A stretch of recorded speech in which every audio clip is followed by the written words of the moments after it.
All right, this looks like you've done all this before, because this is just too kind of smooth and too beautifully put together. Has this sort of been in your head, do you think? Like this very shop, has it been in your head for a while? No. Or no? Wow. So how come? How come it ended up as it is? Yeah, because you're 20 years in you know, working in finance, and it doesn't exactly kind of make it obvious that, oh, you'd like to work in... Well, the last 20 years I've wanted to run my own business. Right. I never had that light bulb moment. I've always kind of wanted to run my own business, but it never really came to me. Right. Until the opportunity arose. I actually got sick 3 years ago. Okay. So only then I was able to kind of make the move to jump and put you in a pause position where you have to figure out, do I want to continue on and doing this? Or... Right. So I used to commute to work 3 hours a day, and I just knew after being ill that I wasn't going to be able to do that. Right. So that's really where things changed for me. We should give credit to your lazy ass husband Connor, because his idea that he just gets a list off you whenever there's a big event coming up, you realise it is the thought that counts. It is that idea that you're surprised. Yeah. So was that a kind of a trigger moment that you thought, you know what, there should be that kind of attention paid to, you know, when you do give a gift, somebody cares enough to find something special? Yeah, I know I do. My husband will kill me now for saying it. My website developers don't want me tainted as just being the shop that useless husbands, so they don't want that out there either. So. But we all feel a little bit like that we would love to give something that's genuinely a surprise, because, you know, there's something about, well, don't tell me you need a toaster, because that just feels like a deal. No, well, I mean, like, I would say that my love language is gifting.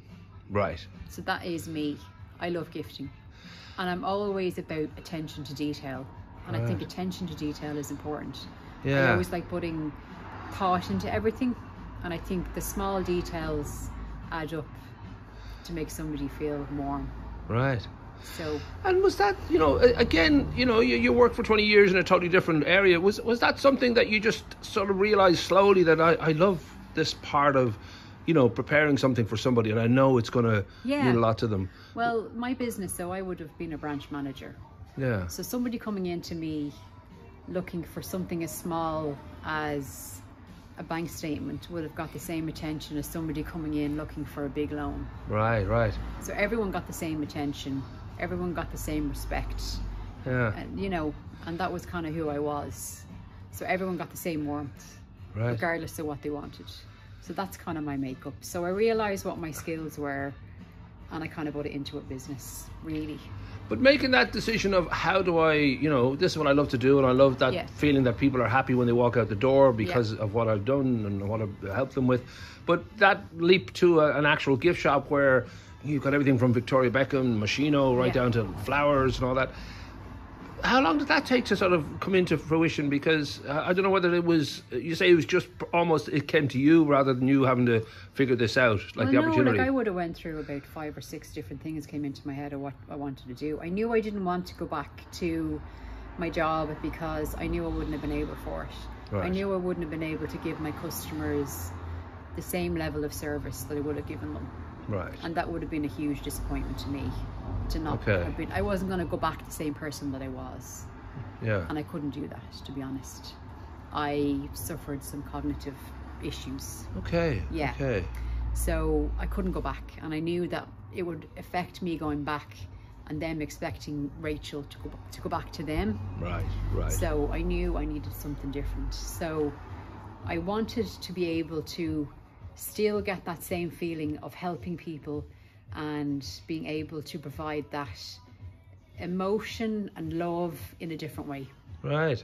So that's where this idea came from, that someone walks out the door and have that nice feeling of providing a gift to someone and feeling that emotion of being, you know, and paying it forward nearly, you know. Well, people like Brian Eno and others have always said it when it comes to art and other walks of life, that if there is, it's almost an advantage to have some kind of restriction. Like, for example, Jaws wouldn't have been half the film it was if the shark had worked. There was all this not being able to use this crappy shark that made Spielberg come up with all these different ways of hiding what was going on. And sometimes those little kind of moments that seem like setbacks are actually a great springboard to come up with new ways of thinking, new ways of being. And for you, just because you seem very joyful of making this move, so in a way it was, you know, it's a wonderful thing that happened. Yeah, well, I didn't want to just be a gift store. Like, I knew I had to do something different, and that was the key to this my business started with my box. And if this is my box here, that's one of my smaller boxes. So like that box didn't arrive flat pack. That box actually arrived blown up. Like as it is. Okay, you can't stand on that box and break it up. Right. So that box will actually stay in a house, or that box will be regifted. That box will be jewellery in it, or tax bills, or whatever. So that box will stay in someone's house. It's so beautiful. So that's where my business actually came from. It started there and it expanded from there. So in that box will be 4 or 5 gifts online. So you'll have a watch, you'll have, you know, a piece of jewellery, you'll have, you know, a perfume, and then that gift will be handed to somebody, and it will be really well presented, and the person giving that gift will be so proud, and the person receiving that gift will be like, wow. And that's what I want to achieve. I want to achieve that, oh my God, I'm so proud giving this gift, and the person receiving that gift will be like, oh my God. And that's what I want to achieve with this business, really. So these gifts aren't just for Christmas, they're forever. They're forever, yeah, exactly, yeah. But I just want that feeling of wow, because I think everyone deserves to feel that way, and, you know, feel the love, because, you know. And it's a kind of, you know, it's a surprising way to come, you know, at this, because, you know, the idea that you really care about the quality of the actual presentation box, because people just generally think the wrapping is to be discarded and you just grab whatever the money shot is inside. But the idea the whole thing is a gift, the whole thing is it's how worthy. It's presented, it's the small details, I think, is what really counts, you know. And did it take a while to decide on what you would stock? Because as I said, you've got, you know, very well-known brands, and then you go into the whole kind of, you know, spectrum of possibilities what people can get. Well, I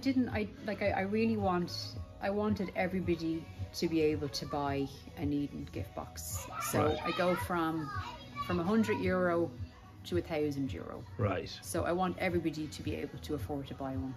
So nobody feels like it's not for them in some way. Absolutely, So each box there's something for everybody. Do you have any boxes for people you don't like something you can just surprise? No, empty box. That'd be the way to go, I think. Yeah. Now we should say before we wrap up, you also, because of the type of person you are, you've decided, well, I want to have it that people can relax here. So you've got a lovely sofa, which we've possibly just seen here. Yeah. And then you got free coffee. Free coffee is very dangerous around here. Yeah, no, I know. We do live in a coffee world now. I have to say, yeah, exactly, yeah. Well, I have to say, like, initially this business did start off as an e-commerce business in my head. Right. And then I was like, no, I can't do that, because I just love people. My whole career has been front of house and people, and I was just like, I don't care how much it costs to be in a community, paying rent, I won't tell you how much all of this costs, but I tell you what, it has cost a lot to have this unit, and it just doesn't work unless there's people coming in and out of the shop. Sure. And whether there's 5 people coming in every day or whether there's 20, it's not going to work for me unless there's people coming in and out. That's just who I am. Well, there is that sort of joy too in and it's almost old school now, to sort of tangibly see what it is you'd like, because, you know, you again and again people buy a rug online, it turns out to be the size of a mouse mat. Yeah, exactly. You know, they just don't quite like what they bought, even though it looked great. Yeah. So the idea you can tangibly see, this is beautiful, like this is what I know they would love. And so we should say, we'll pull up the hours and the days and all that. You're literally just fresh paint. You're just out of the box. It is a lovely time to open up. You've got Christmas coming around the corner and all that. And the most important thing is, as you sort of said really from the start, is that it's that idea that you can, you know, talk to somebody and figure out what would work and what would suit them, and the idea that you would also have, as I said, a huge range. So it's not like you're thinking, well, this is just one thing. We will offer custom made. Like, I'm very, my main thing is I'm very available. Right. I have a mobile, I have a WhatsApp. You can WhatsApp me and say, look, I haven't got a clue what to get my wife. Please help me. I'll arrange, and we can come in and have a chat, and we can make up a box for your partner, you know, there's no problem at all. Is there any way of knowing if Connor sends somebody in on his behalf? Is there any way you'd know that he was getting arranged to... We'll watch him. We had this conversation over the weekend, and he's heading to Kildare Village, and I said to him, hold on a second. I said, I will be getting something from my own shop, thank you very much. So that's the story, yeah. No, absolutely. So well done. Buying my own stuff. I know by the time, a week or two, you'll have your website up too, which we'll link. Yes. But people, obviously, best thing, come around, have a look. Absolutely. As I said, I want people in my store, because that's where I have it. That's where the magic happens. Absolutely, for sure.